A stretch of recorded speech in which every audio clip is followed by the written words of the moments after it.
And I came across a question in my head. Why don't more people know who Nimrod was?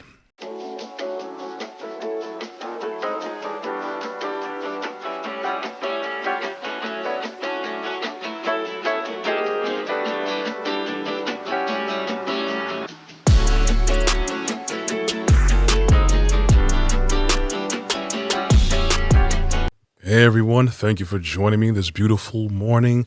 But whenever you choose to join and listen, morning, afternoon, nighttime, late at night, evening, it doesn't matter. I appreciate the likes, the looks, the listens.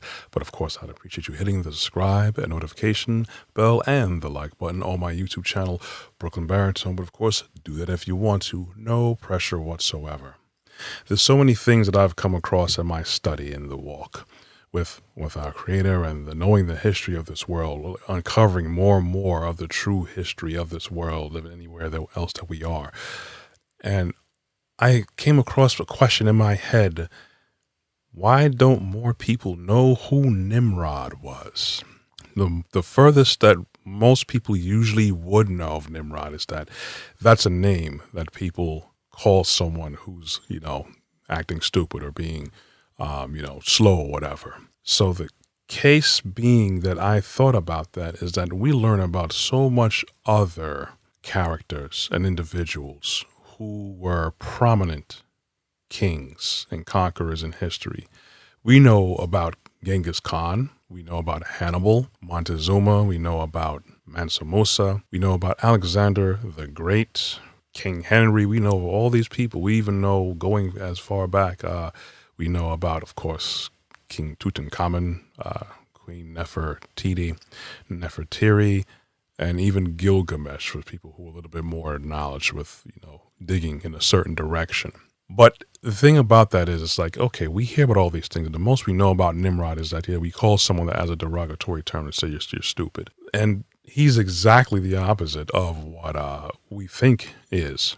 Nimrod, basically, if you don't know the story, if you look at the book, the Bible, the thing is, the book, the Bible, it name drops, it names names, it talks about bloodlines and lineages where people came from, it talks about places, it talks about events, and it also talks about times. It's crazy how people look at so much other works of documentation or literature and scoff at the book when it has so much proven to be credible things. But anyways, Nimrod was basically labeled as a mighty hunter in the face of a god. So it's not because he was just that blessed and endowed that he, was the best hunter in the land. No, he was a hunter of men. Nimrod was basically the person who laid down the foundation and the archetype for the first one world government, one world religion. We hear about the NWO now and everything. It was basically, Nimrod was the one who started that. He was the one who actually looked to establish it, as in he actually did establish it. His reach was, he was far-reaching. He was able to get many people.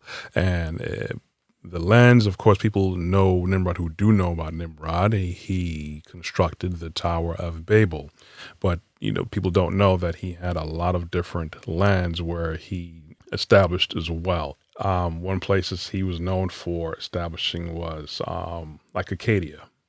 Arcade, from the Scorpion King that Dwayne Johnson played in, Haku Machente, and all those people around were like, they started off with, from Mitzrayim, which is Kemet, which changed to Egypt and everything. All those places were very connected. And the thing about it is people think that Nimrod's stupid because he just tried to make a tower super tall to reach heavens. And if they had a flood again, that, the tower would prevent that. But it wasn't just about that. It was actually not just a physical representation of them trying to ascend up to the heavens. It's basically the whole spiritual, social mindset of where people came from or where they were going. And this is one reason why that it had to be destroyed from the creator, of course. Don't know if anyone's tuned off at this point, but I'm trying to educate you because there's a means to an end why I'm talking about this right now.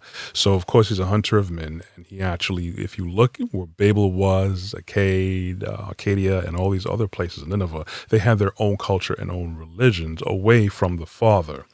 The very religions that started in, like, say, Babylonian, we still observe these holidays today. Many people don't know this. The whole story between Nimrod and his wife, people believe it could be his mother too, Semiramis, and then their son, Tammuz.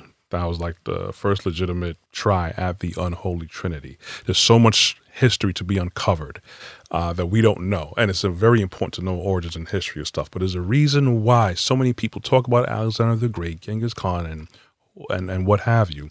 No one mentions Nimrod and the impact that he had, because at that point in time, everyone spoke the same language. So they were very united in their front and also their achievements to go away from the Father and build their own structure, go their own way. And people don't understand how much we get our democracy from, they say, from Rome and Greece, but Greece and Rome got a lot of their ideas from these nations that were coming up before. Right from under Noah, these people started to go their own way.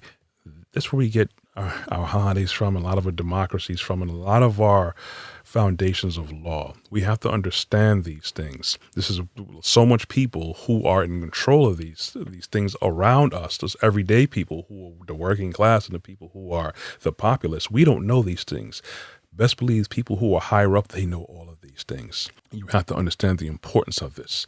Ask yourself, we've been becoming, people say woke, I don't even want to use that term, but we've been becoming more aware of, especially the results of institutionalized education, of how they leave certain things out. And then we're educated in a manner to have a worker bee mentality, so we can keep the people who's on top, stay on top, and keep us as dulled down as we possibly can. Ask yourself, I ask myself this, why is it that we know about all this other stuff, but then this guy who had so much influence on the world today still, and made the very first try at the one world government, one world religion against the Father, why is he being left out? Why does no one know about him? We know about everything else under the sun, but certain key things we just don't know. We have to start digging and digging, not just for the sake of holding on to knowledge, but so you can have a better understanding of this world, of how this world was supposed to be, how we're supposed to be, and how the adversary and his agents look to keep us in a form of dulled down enslavement. Anyways, that's all I got for the day. If you want to check out more of my content, look at my website, brooklynbaritone.com. Of course, I can guarantee you that you can find some merchandise there that is good for any and everyone. You can also check out my YouTube channel, Brooklyn Baritone, for more video content and media. I'm also on LinkedIn under Corey Ashley. You can find me on Instagram and on Facebook. You can get the audio versions of these podcasts on Google Podcasts, Apple iTunes Podcasts, and Amazon Music under Podcasts. I also air on local Brooklyn cable television 4 times a week, on Tuesdays and Thursdays at 12 a.m. and 2 p.m.